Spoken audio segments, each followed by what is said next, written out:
यही बैंक चाहता है, यही सरकार चाहती है, यही यूनियन चाहती है, और वही चीज हम सब लोग कंधे से कंधा मिलाकर लगातार हर महीने 1, 2, 3 लगातार मीटिंगें कर रहे हैं, लगातार डिस्कशंस कर रहे हैं, ताकि जल्दी से जल्दी हमारे साथियों को ट्रस्ट बाइपार्टाइट का खुशी दे सके, इंक्रीज उनकी सैलरी के अंदर उन्हें मिल सके, एरियर्स उन्हें जल्द से जल्दी मिल सके।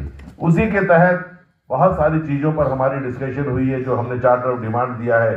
जैसा कि आप अभी मेरे से पहले भी कुछ स्पीकर्स ने कहा कि हम लोगों ने बहुत सारी चीज़ों की उनके पास रखी है। 16% हमारे पास नेगोशिएटिंग टेबल के ऊपर आईबीए ने ऑफर किया है, हम लोगों ने उसे नकार दिया है। 3% 2.5% की लोडिंग भी वो देने के लिए हमें बेसिक के अंदर तैयार है, लेकिन वो भी हमें लगा है कि बहुत कम है। तो इस तरीके से हम चाहते हैं कि वो अपनी जो ऑफर है उसे और बढ़ाएं, और हम चाहते हैं चाहे वो लोडिंग की बात हो और बढ़े, क्योंकि आज का जो स्पिरिट है बैंकिंग इंडस्ट्री के, उसके अंदर मेंबर्स की डिमांड है कि जब कोरोना के समय हमने समझौता करके 15% पे बातचीत की थी, तो इस बार हमारी को ज्यादा से ज्यादा वेज रिवीजन में इंक्रीज मिलनी चाहिए। एक बात मैं आपको सिर्फ ये कहूंगा, बहुत ज्यादा डिटेल के अंदर मैं नहीं जाऊंगा अभी, क्योंकि अभी बातें बहुत कच्ची पक्की हैं, कि जिसको 3 साल में एरियर मिला था,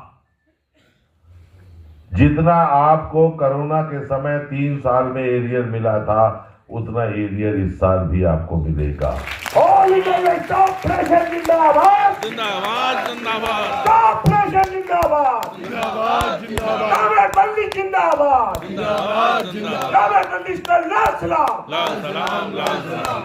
साथियों, हमारी इंडस्ट्री लेवल पर बहुत से पेंडिंग इश्यूज थे। पिछली बार हमने फैमिली पेंशन को रिजॉल्व किया, इस बार टैपरिंग ऑफ डीए रिजाइनिंग के इशू को रिजॉल्व किया, और मुझे आशा ही नहीं बल्कि पूर्ण विश्वास है कि पेंशन अब अपडेशन हो या ना हो, लेकिन इंप्रूवमेंट इन पेंशन जो पास रिटायरीज हैं उनकी भी डिमांड इस बार इस वेज रिवीजन में पूरी होके रहेगी। तो साथियों, जहां तक भी हमारे इश्यूज का सवाल है, एक बहुत ही बढ़िया तरीके से हम अपने इश्यूज को आईबीए लेवल के ऊपर सेटल करेंगे।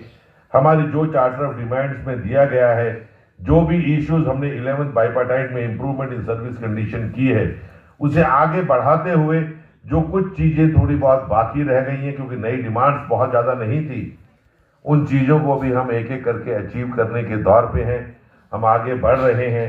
और जब ये वेज रिवीजन सेटल होगा, वो एक ऐतिहासिक वेज रिवीजन रहेगा। आपके सामने जैसे पिछली बार हम नई चीजें हासिल की थी, उसी तरीके से इस बार के वेज रिवीजन आपको बहुत सारी चीजें नई देखने को मिलेंगी। और एक बात और है, जैसा कि कॉमरेड हमारे ही एक साथी ने कहा कि बैंक की मैनेजमेंट की वे बहुत सी डिमांड्स रहती हैं। सबसे बड़ी डिमांड उनकी ये है कि ग्रेजुएशन पे की 2 इंक्रीमेंट, जब minimum qualification for recruitment in banking sector is the graduation, then why should we pay 2 increments for graduation to the newcomer. तो ऐसी ऐसी चीजें चलती रहती हैं, ये कोई नई बात नहीं है, नई नई चीजें नहीं है।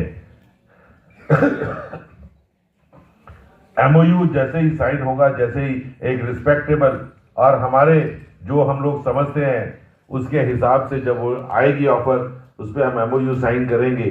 तो एक चीज मैं आपको ये भी बताना चाहूंगा कि 5 डे बैंकिंग भी उसके साथ एक सपना ना होकर हकीकत हो जाएगी। तो बहुत सारी चीजें आने वाली हैं, बहुत सारी चीजें आपको मिलने वाली हैं। आपकी तनख्वाहें, लोग पहले कहते थे 11th बाइपार्टाइट से पहले कि हमें अपनी पे स्लिप दिखाते हुए शर्म आती है। अब पे स्लिप हम गर्व के साथ दिखाते हैं। और मैं एक बात कहना चाहूंगा, आगे आने वाले समय में पे स्लिप को आप गर्व के साथ लहराते हुए घर जाएंगे। जिंदाबाद जिंदाबाद जिंदाबाद जिंदाबाद। साथियों, बहुत ज्यादा ना समय लेता हुआ, जैसे मैंने कहा आज समय कुछ और है। आज हमारे पास विदाई का समय है, जब हमारा भी मन भरता है बार बार बात बहुत सारी करने की है, लेकिन आज का माहौल नहीं है, इसलिए वो बातें सारी नहीं हो पाएंगी। तो मैं आपसे गुजारिश करूंगा कि आप थोड़ा सा नारों का जवाब दे सकते हैं। ये तो मरी सी आवाज है। Yes sir. हाँ, थोड़ी सी आवाज अच्छी आई है, पूरा दम नहीं है। आपने सुना ना माइक